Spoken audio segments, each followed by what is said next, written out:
बिस्मिल्लाहिर्रहमानिर्रहीम। अस्सलाम वालेकुम। मैं हूँ इब्ने आदम पसरूरी और आप मेरा यूट्यूब चैनल देख रहे हैं पाकिस्तान ऑनलाइन। सबसे पहले तो आपसे गुजारिश है कि इस चैनल को सब्सक्राइब कर लें और उसके बाद जो अहम तरीन मौजू जिस पर मुझे आपसे बात करनी है वो है हमारा मुल्क इस्लामी जमहूरिया पाकिस्तान। हुआ ये कि 14 अगस्त 1947 को जब पाकिस्तान बाहर से वजूद में आया तो बानी पाकिस्तान कायद-ए-आज़म मोहम्मद अली जिन्नाह के इर्द गिर्द जागीरदार, सरमायादार, नवाब और सरदार जो है वो इकट्ठे हो गए और उन्होंने उनकी पेश नहीं जाने दी और आज तक पाकिस्तान में ज़राई इस्लाहात नहीं हो सकी। और बड़े बड़े जागीरदार हैं पाकिस्तान में। यहाँ गुलाम मुस्तफ़ा जतोई साहब के मतलब मशहूर है कि वो 80,000 एकड़ के मालिक थे।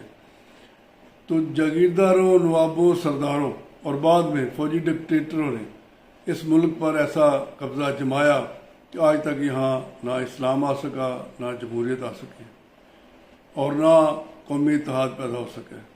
बदबख्ती की बात यह है कि पाकिस्तान को बने हुए अभी सिर्फ 11 साल हुए थे कि 1958 में यहाँ जनरल अयूब खान ने मार्शल लॉ लगा दी और फौजी हुकूमत कायम कर दी। उसके बाद याह्या खान साहब आ गए, पाकिस्तान को तोड़ दिया उन्होंने इस वजह से कि उन्होंने इलेक्शन के नतीजे तस्लीम न किए। 1970 में जो इलेक्शन हुए और मुजीबुर रहमान की पार्टी जीती थी, उसको इक़्तिदार मुंतकिल ना किया, जिसकी वजह से मशरक़ी पाकिस्तान हमसे अलग हुआ। उसके बाद अभी इस सानहे को सिर्फ चंद साल गुजरे थे, 6 साल गुजरे थे कि 5 जुलाई 1977 को ज़िया उल हक साहब आ गए, जनरल ज़िया उल हक। उन्होंने जमहूरियत को कुचला, उन्होंने इस्लाम का नाम मिसयूज़ किया, उन्होंने नाम नहाद रेफरेंडम करवाया, इंसानी हकूक़ की धज्जियाँ बिखेर दी। वो गए तो फिर अभी थोड़ा ही अरसा हुआ था कि जनरल परवेज़ मुशर्रफ साहब आ गए। यानी जमहूरियत को इन्होंने पनपने दे दिया, रहने नहीं दिया और अगर जमहूरियत हुई भी तो उस पर भी उन्होंने अपना कंट्रोल रखा और लोगों को यहाँ ना जमहूरियत मिली, ना इंसानी हकूक़ मिले, ना इंसाफ मिल सका। और सबसे बड़ी बदबख्ती और बदकिस्मती ये है कि जिस तरह कौमी सूबाई असम्बलियाँ तोड़कर फौजी हुक्मरान आ जाते थे, उसी तरह बार बार बल्दियाती इदारों को तोड़ दिया जाता है और सरकारी अफसरान को बैठा दिया जाता है।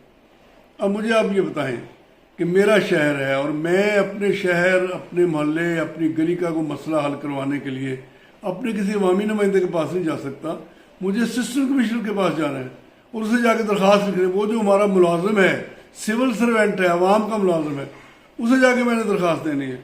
बखिदमा जनाब assistant commissioner, administrator, municipal committee Pasrur, इज़्ज़त माब, इंतहाई अदब से गुजारिश है कि हमारी गली में पानी जमा रहता है, सफाई का इंतज़ाम दुरुस्त नहीं है, बराए करम ख़ास तौर पर अपना मेहरबानी फरमाएँ, नवाजिश होगी, हमारी गली बना दी जाए।